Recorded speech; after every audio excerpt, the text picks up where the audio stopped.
Bismillahirrahmanirrahim.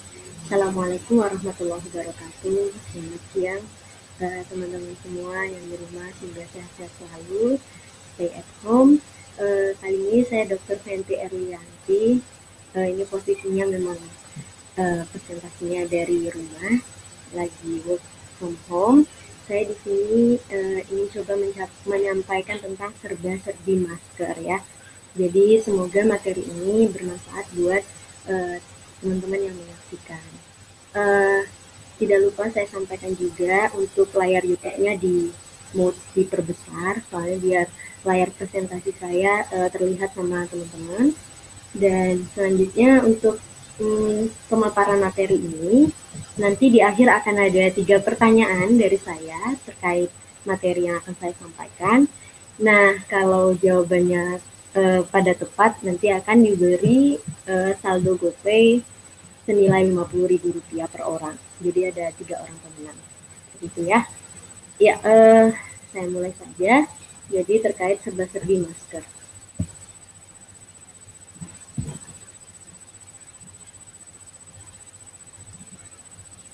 Ya, pepatah mengatakan tak kenal maka tak sayang.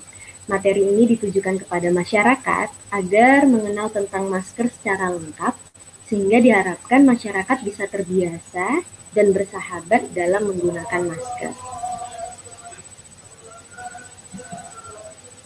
Nah, ini outline yang akan saya sampaikan.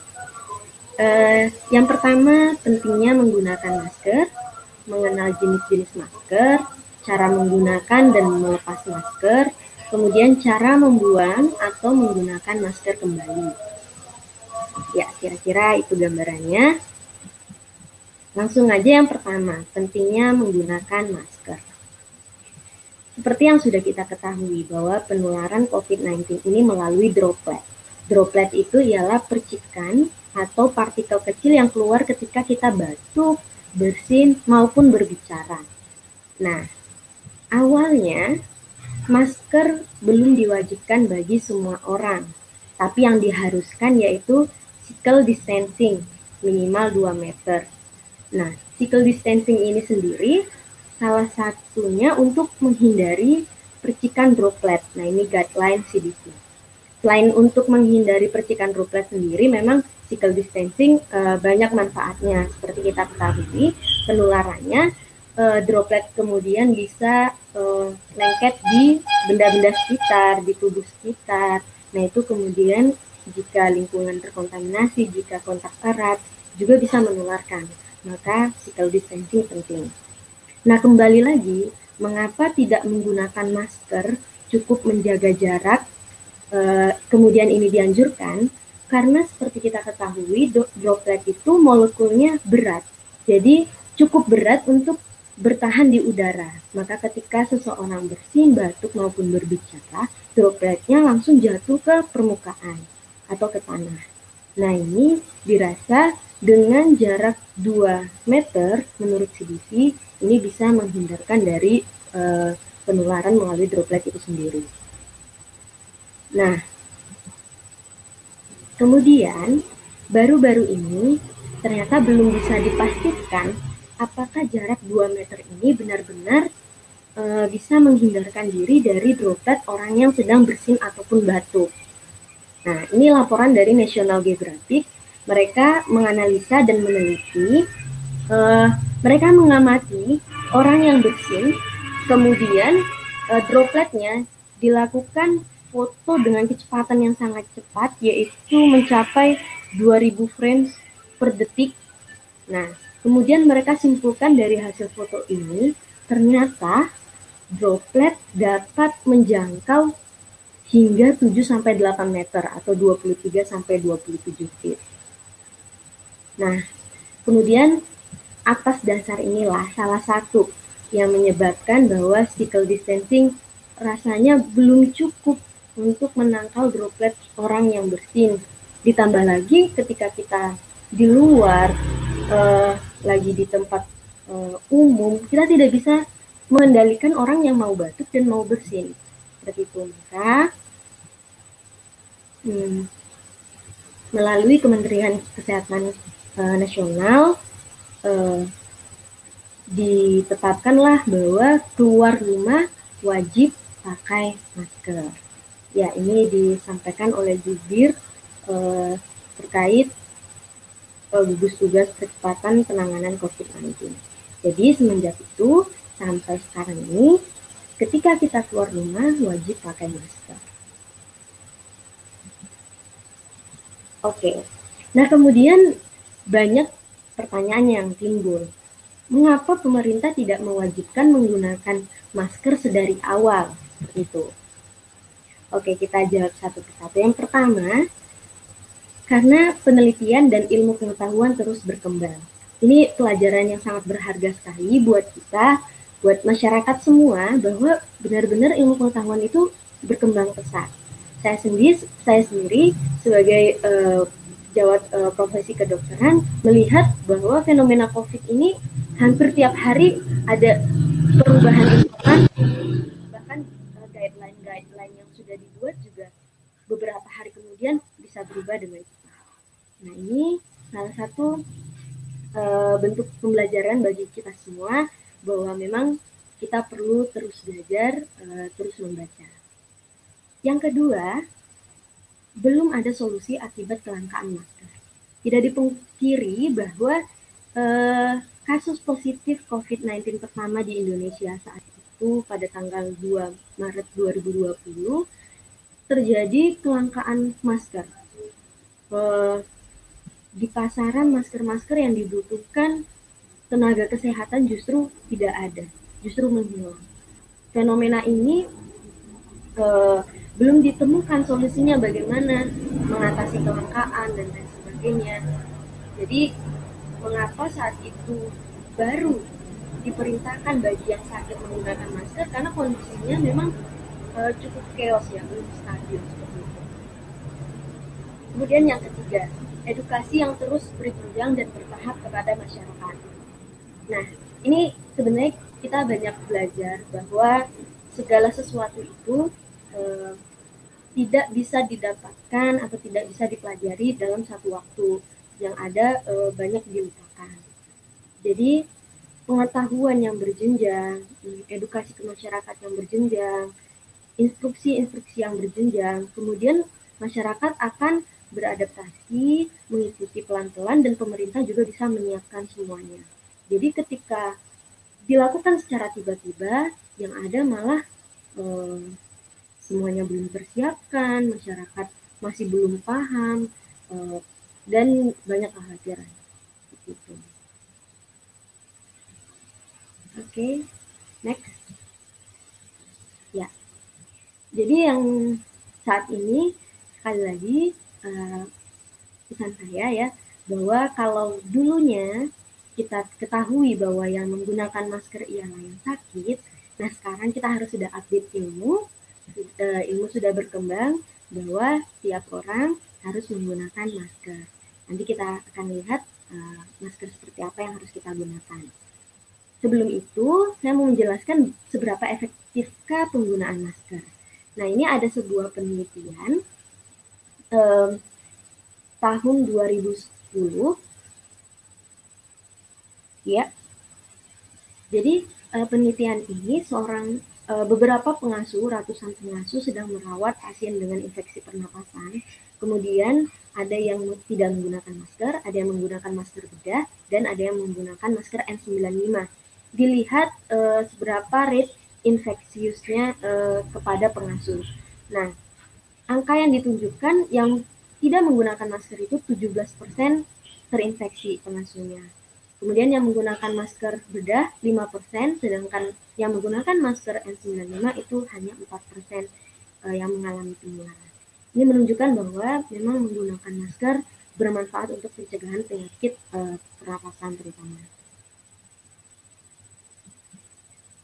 Oke, nah sekarang yang akan kita bahas, seberapa efektifkah penggunaan masker kain dibanding masker bedah?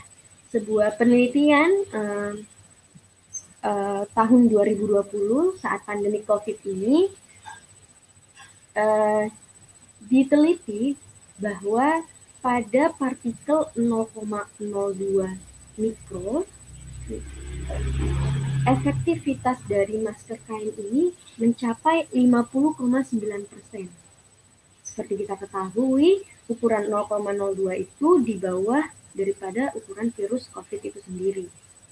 Jadi cukup efektif digunakan untuk memfiltrasi partikel-partikel kecil, terutama virus SARS-CoV-2 itu. Kemudian dibandingkan dengan masker bedah, memang perbedaannya cukup jauh. Masker bedah mencapai 89,5%. Ya kalau dihitung kelebihan dari atau efektivitas dari masker bedah itu bisa 2 sampai 3 kali lipat dari masker kain. Tapi yang paling penting di sini disampaikan bahwa masker kain bukan tidak bermanfaat sama sekali, justru efektivitasnya sudah mencapai 50% pada ukuran partikel 0,02 mikron. Oke. Next. Nah, sekarang kita berbicara tentang jenis-jenis masker. Saya lihat ini, ya, ada beberapa yang menyaksikan teman sejawat saya. Halo semua. Oke, lanjut aja jenis-jenis masker. Nah, ini kita bedah satu-satu, membedakan antara masker kain, bedah, dan N95. Kalau dilihat dari perlindungan terhadap droplet, maka ketiga masker ini mampu untuk mencegah droplet. Perlindungan terhadap aerosol atau partikel airborne, ini hanya masker N95. Ini pertanda bahwa tenaga kesehatan yang kontak erat dengan pasien-pasien COVID atau dengan pasien-pasien COVID yang dilakukan tindakan-tindakan inhalasi atau pernapasan, ini perlu menggunakan masker N95. Karena kontak erat ini kemungkinan partikel airborne-nya lebih padat dan lebih rapat. Kemudian pencegahan keluarnya droplet dari batuk atau bersin pemakai. Nah, ini penting bagi masyarakat semua. Masker kain memang lebih efektif untuk mencegah virus tidak masuk, tapi kurang efektif untuk mencegah virus yang keluar. Maka dari itu, bagi pasien-pasien yang sakit atau orang-orang yang bergejala, tetap dianjurkan masker bedah. Karena mereka yang sakit, kalau bisa jangan sampai dropletnya keluar seperti itu. Nah, tadi masker bedah jadinya efektif kedua-dua ya. Dan masker N95 juga efektif kedua-duanya. Baik filtrasi yang keluar maupun partikel yang masuk. Selanjutnya, efektivitas filtrasinya. Kalau dari partikel 3 mikron, maka masker kain ini efektif 10-60%. Kemudian masker bedah hampir di atas.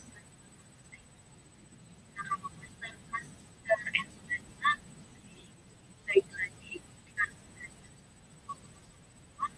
dia efektif 30 sampai terhadap kebocorannya masker kain bisa mudah bocor. Bedah juga bisa. Masker N95 juga tidak mudah bocor.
Next ya.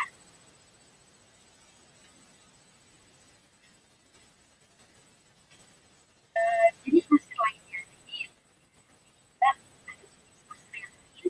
Yang pertama masker gas. Masker gas ini memiliki kemampuan lebih baik dari masker N95 dalam menarik partikel yang sangat kecil sehingga biasanya dipakai bagi petugas tambang atau yang terpapar gas beracun. Jadi ini dipakainya oleh petugas tambang karena gas berbahaya. Kemudian masker yang lain itu masker berkain. Seperti kita ketahui ada beberapa postingan yang kemudian menggunakan masker kertas atau masker tisu. Nah sebenarnya ini tidak memiliki penyaring halangi partikel kecil, tidak mampu digunakan untuk mencegah virus atau kuman lainnya.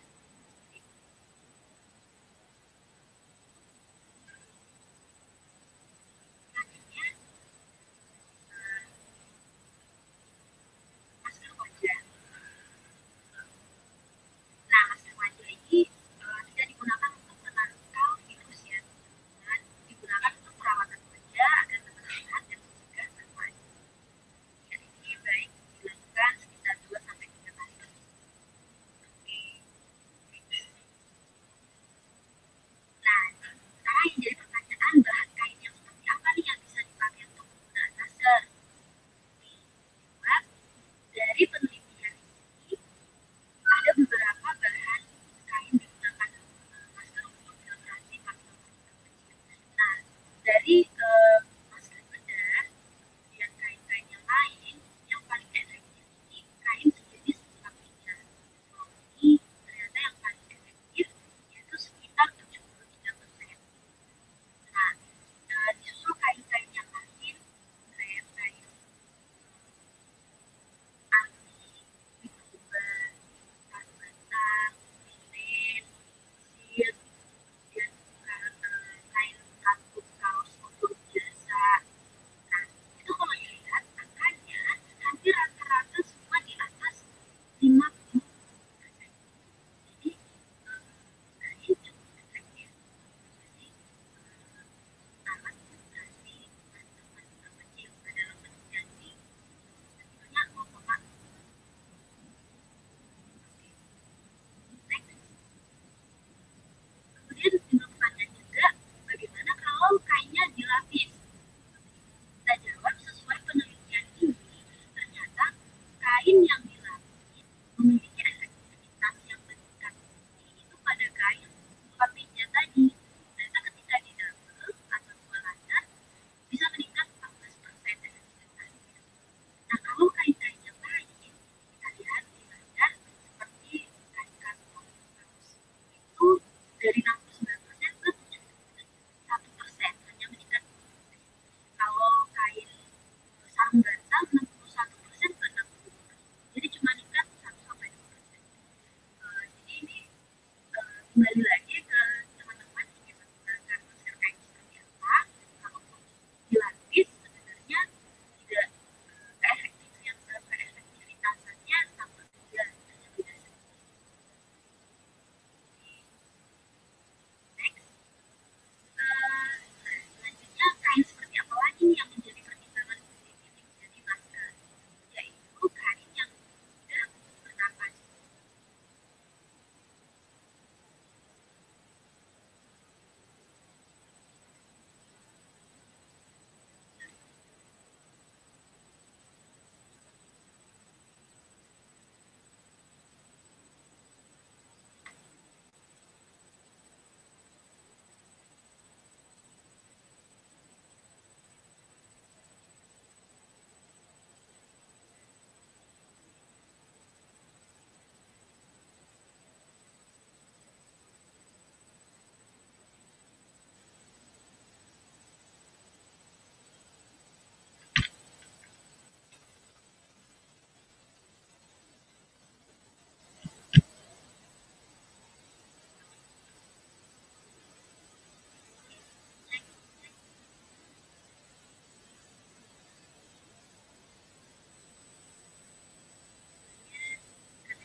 Oke.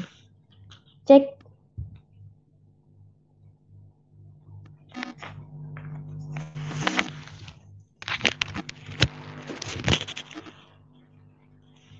Oke. Kita lanjutkan.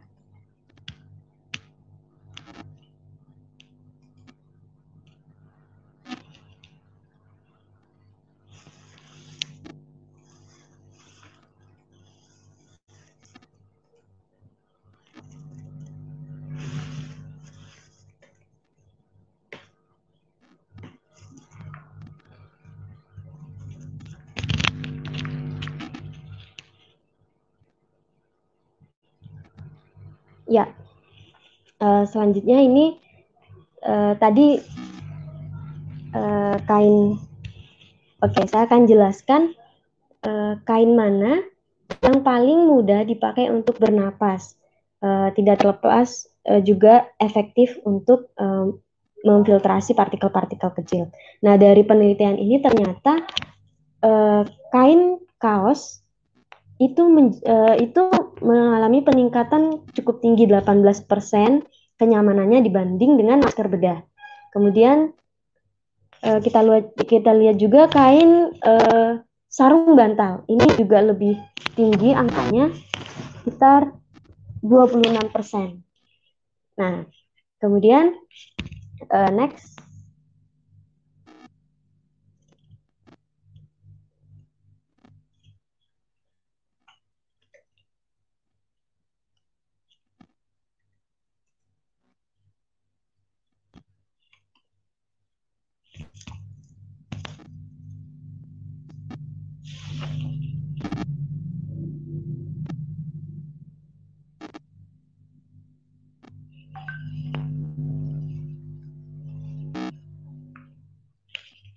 Oke, nah jadi mana kain yang paling direkomendasikan? Jadi berdasarkan keefektifannya dan kenyamanan dalam pemakaian kain ini, dua bahan ini direkomendasikan untuk teman-teman membuat masker kain di rumah atau DIY, do it yourself. Jadi yang pertama dengan kain sarung bantal, seperti yang kita tahu biasanya, dan yang kedua kain katun kaos oblong yang sering kita gunakan atau kita lihat. Nah, dua kain itu mungkin teman-teman bisa yang ingin membuat masker bisa banget dicoba dua kain itu. Oke, next.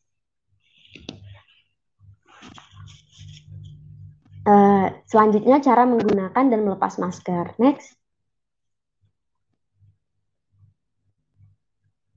Iya.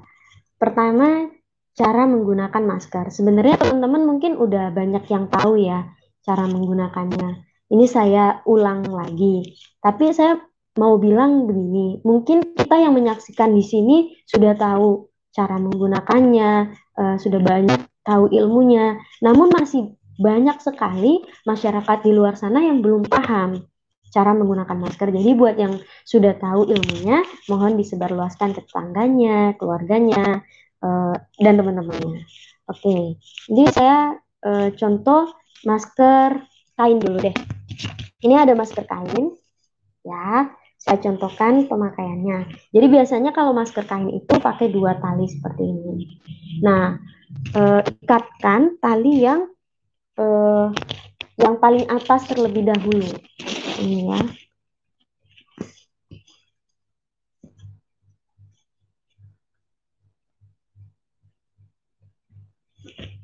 Oke. Setelah itu baru tali yang bawah dengan cara melingkupi dagunya. Nah, kemudian talinya diangkat ke atas. Ya. Diikat. Dah, setelah diikat, pastikan rapat. Cek lagi.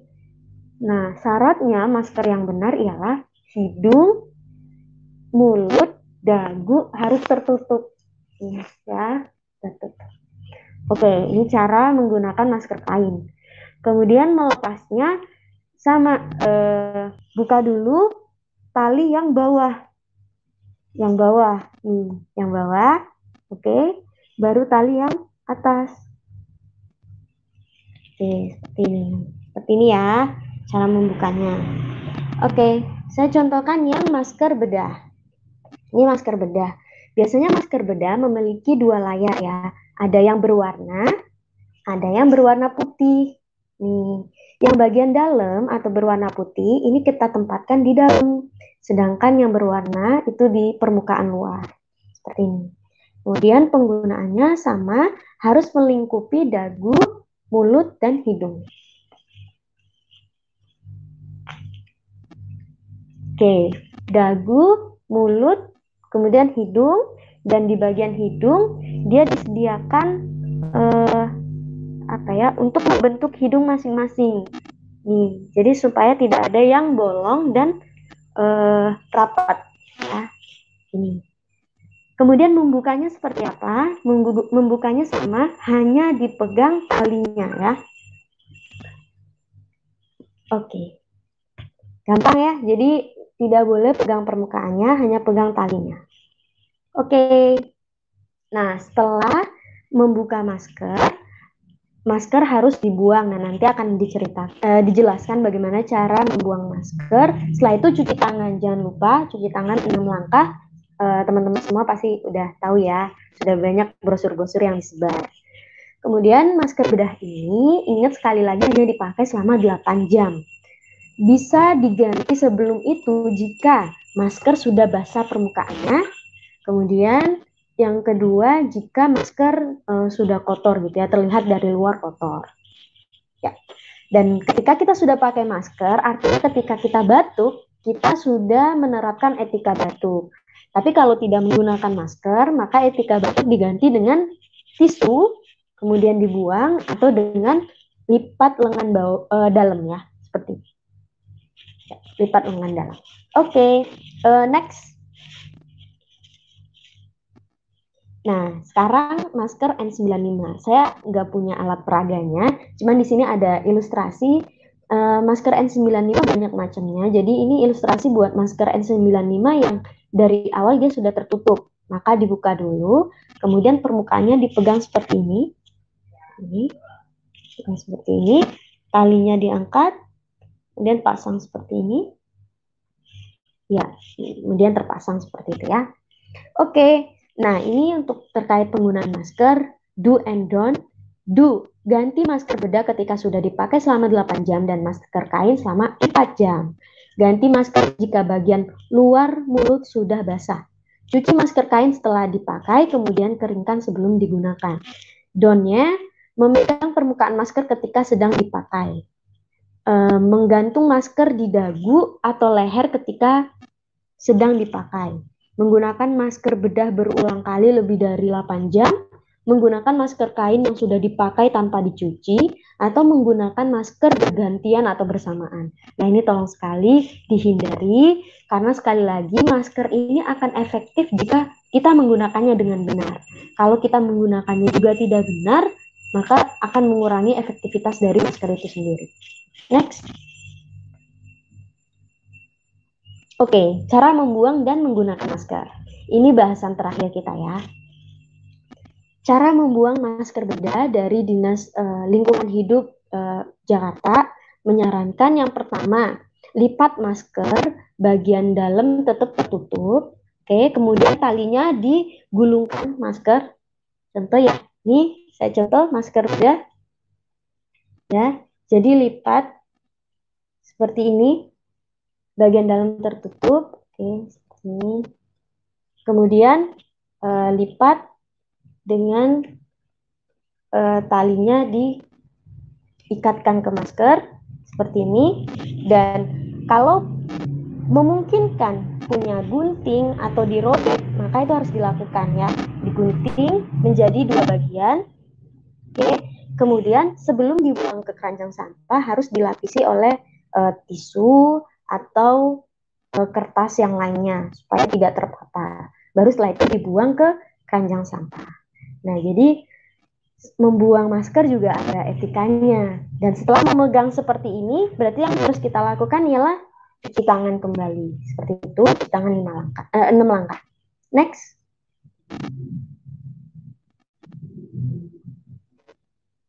Nah, sekarang bagaimana cara mencuci masker kain? Ini banyak sekali ditanyakan. Menggunakan air panas nggak sih atau menggunakan deterjen dan sabun saja? Jadi ini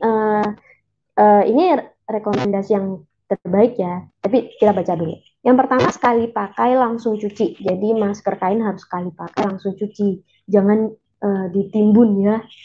Kemudian kedua, hindari menyentuh wajah saat mencuci masker. Jadi saat mencuci jangan pegang-pegang wajah. Ketiga, untuk bahan yang kuat seperti kain lap meja itu, dia dicuci dengan air panas. Ya, dengan air panas. Di mesin cuci biasanya ada pengaturan untuk air panas, tapi kalaupun nggak ada, bisa rebus air 100 derajat Celcius dan direndam selama minimal 10 menit. Kemudian kalau bahannya lebih lembut, bisa bersihkan dengan air panas 60 derajat Celcius dan gunakan sabun, boleh deterjen, boleh larutan disinfektan, kemudian gosok selama 20 detik ya. Setelah itu dibilas, keringkan masker. Nah, untuk bahan katun atau kaos ini bisa disetrika dulu ketika ingin digunakan. Memang yang paling bagus dianjurkan menggunakan air panas. Namun minimalnya juga sudah bisa membunuh kuman dan bakteri dengan deterjen atau larutan disinfektan lainnya. Seperti itu. Next. Oke. Nah, ini terakhir. Buat masker N95 karena saat ini kondisinya langka, maka bisa reuse atau menggunakan kembali. Tapi ini juga dilakukan karena kelangkaan masker itu sendiri. Nah, cara yang dapat dilakukan dengan menggunakan paper bag. Jadi, bagi tenaga kesehatan, beli masker minimal 5 buah. Masker N95 minimal 5 buah. Kemudian paper bagnya juga 5. Dinomerin 1, 2, 3. Jadi, setiap hari harus ganti terus maskernya. Kemudian, paper bagnya dibolongi. Next. Jadi, paper bagnya dibolongi seperti ini. Ya, nah ini itu paper bag yang udah dibolongi seperti itu. Kemudian masker N95-nya yang udah dipakai ditaruh di dalam paper bag tersebut. Paper bagnya dijemur di tempat yang terkena angin. Terus pada umumnya tidak akan bertahan di tempat atau di benda mati yang kering selama 2-3 hari. Pakailah masker berurutan sesuai nomor per hari, jadi sesuai urutannya. Nah, kelebihannya ini hemat biaya tentunya, kekurangannya butuh waktu lama untuk dapat dipakai kembali. Karena dia bisa dipakai kembali sekitar 3-4 hari setelah diangin-anginkan. Kemudian efektivitasnya tentu berkurang, dan sebenarnya kebutuhannya tetap masih banyak karena tenaga kesehatan terus-terus memberi pelayanan. Next. Oke, ini terakhir take home message. Ya, menggunakan masker memiliki manfaat dalam mencegah masuknya partikel kecil dan saluran pernapasan termasuk virus atau kuman lainnya. Masker kain menjadi sangat penting daripada tidak sama sekali. Ya, orang yang sakit tetap dianjurkan menggunakan masker bedah ya, bukan masker kain. Masker kain sudah cukup efektif mencegah sekitar 50-60%.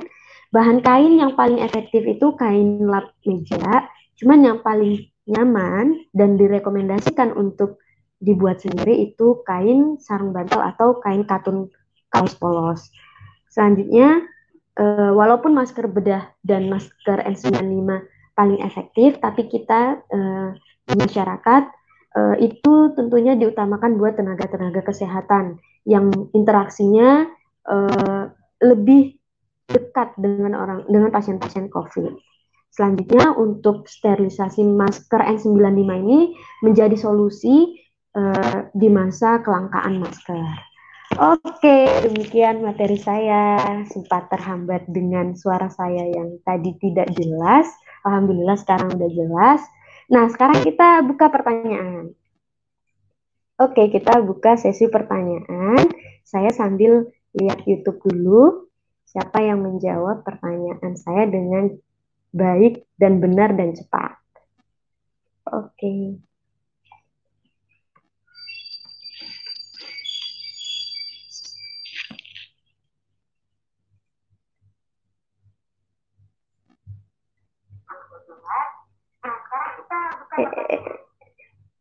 Sorry, sorry. Oke, sorry. Oh ya, sebelum saya buka sesi pertanyaan. Oke, udah ya ini penontonnya saya kenal semua ya. Yaudah, pertanyaan pertama.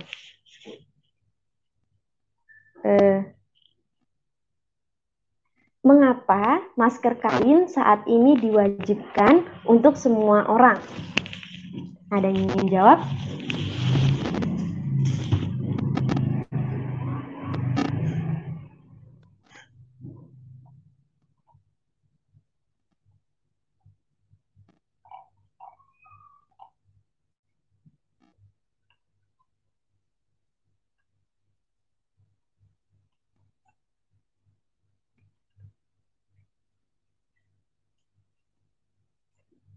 Oke.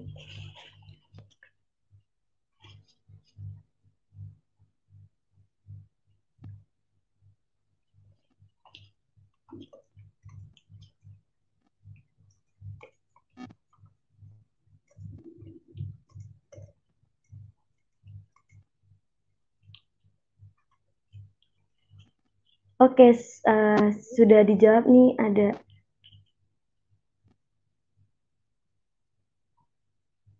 Wow, ini jawaban paling cepat dan tepat itu Saudari Erza.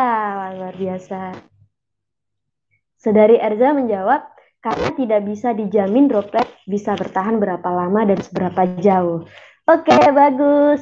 Itu salah satu jawabannya. Nanti GoPay-nya akan dikasih ke Mbak Erza ya.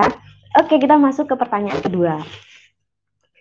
Coba jelaskan bagaimana cara mencuci masker kain yang baik. Silahkan.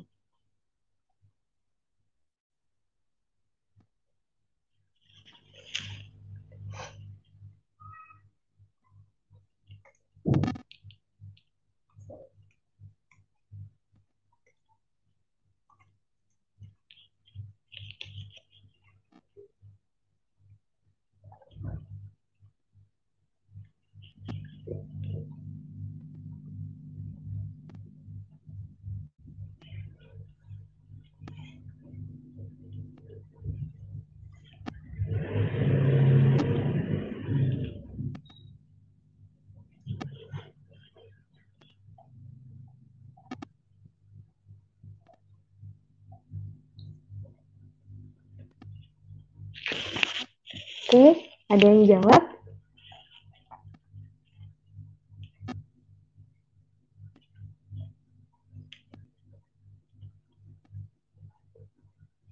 Iya,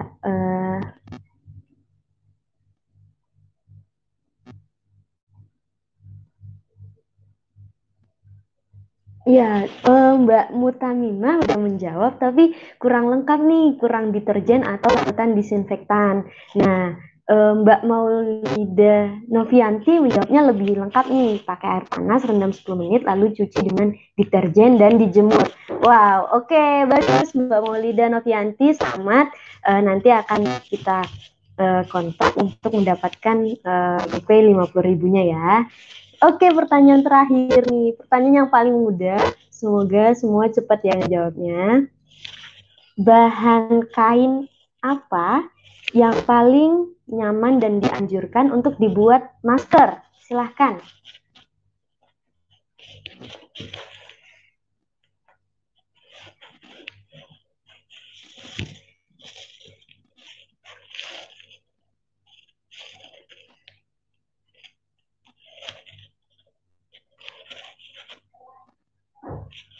Oke, ditunggu jawabannya.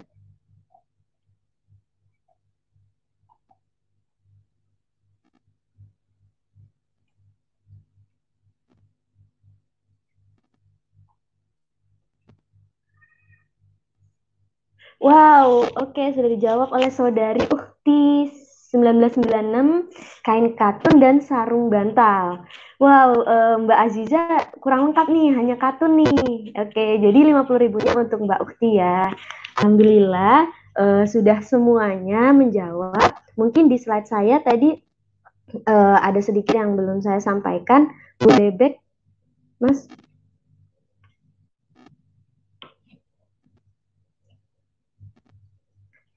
Uh, ya, ya adminnya mana nih? Mas back, Mas. Oke deh, ya udah. Nggak bisa back, nggak apa-apa. Mau bilang bahwa uh, Allah Subhanahu wa Ta'ala berfirman dalam surah Ar-Ra'd ayat 11, um, tidaklah suatu kaum akan berubah jika kaum tersebut ingin merubahnya. Nah, di sini mau menyampaikan bahwa pemerintah sudah menginstruksikan kita untuk menggunakan masker. Nah, ini dia. Oke, ya udah ini dulu. Let's next, Mas. Next.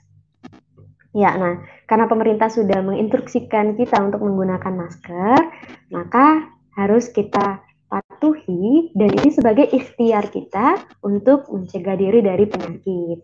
Nah, terakhir dari saya, maskerku melindungimu dan maskermu melindungiku. Terima kasih buat semua yang sudah menyaksikan, semua yang antusias. Nanti untuk GoPay-nya bisa nanti saya PC untuk saldo GoPay-nya ya.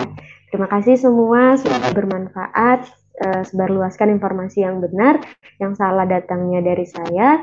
Wabillahi taufiq wal hidayah. Wassalamualaikum warahmatullahi wabarakatuh. Oh iya, jangan lupa subscribe, follow IG Permata, follow Facebooknya juga, ikuti websitenya di www.permata.co.id. Terima kasih.